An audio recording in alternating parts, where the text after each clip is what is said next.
Medyo gumalaw tayo, no? Nandito na tayo sa may area ng Novaliches dito sa Mindanao Avenue, corner Quirino Highway. Silipin na natin ang sitwasyon dito sa areang ito. Kung kayo ay papunta ng Novaliches Bayan, wala naman magiging problema ang inyong pagbiyahe, ano? Dahil napakaluwag pa ng sitwasyon nung pa-northbound ng Quirino Highway. Tuloy-tuloy yan hanggang doon sa may eskwelahan, sa may harap ng isang mall dyan, ano?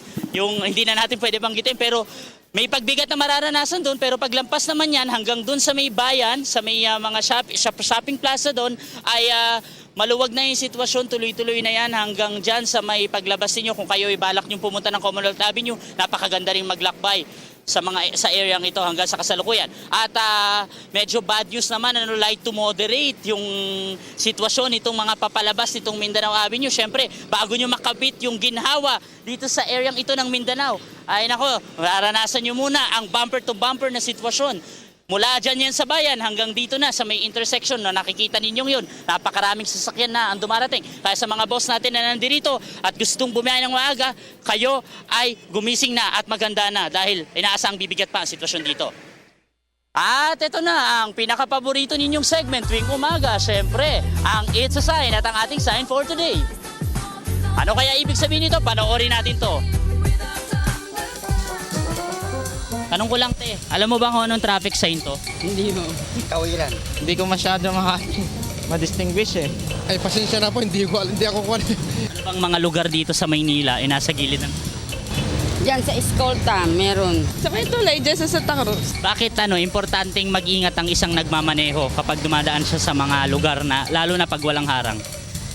Eh baka kung minsan sa gilid, hindi natin alam kung ano yung nasa gilid natin. Kung ilog yun or creek na anong... Ay, ingatan yung mga pasahero eh. Minsan madulas, minsan may basag yung daan. Yung harang pala, harang sa tulay.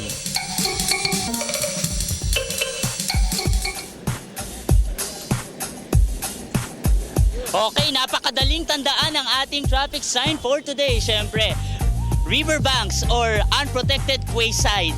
Yan ang ibig sabihin niya. Siyempre, alam naman natin kung walang harang, siyempre, kailangan nating mag-ingat. At ano nga ba yung mga trivia lang, ano nga ba yung mga kalsadang makikita dito sa Metro Manila na nasa tabi ng mga ilog?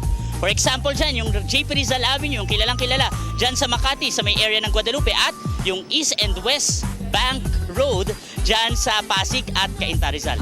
At siyempre, pwede bang pumick up ako? Dayan, nandiyan ka ba? Dayan Kerer? Ako po si Cathy San Gabriel. Subscribe na sa PTV YouTube channel. I-click lang po ang subscribe button.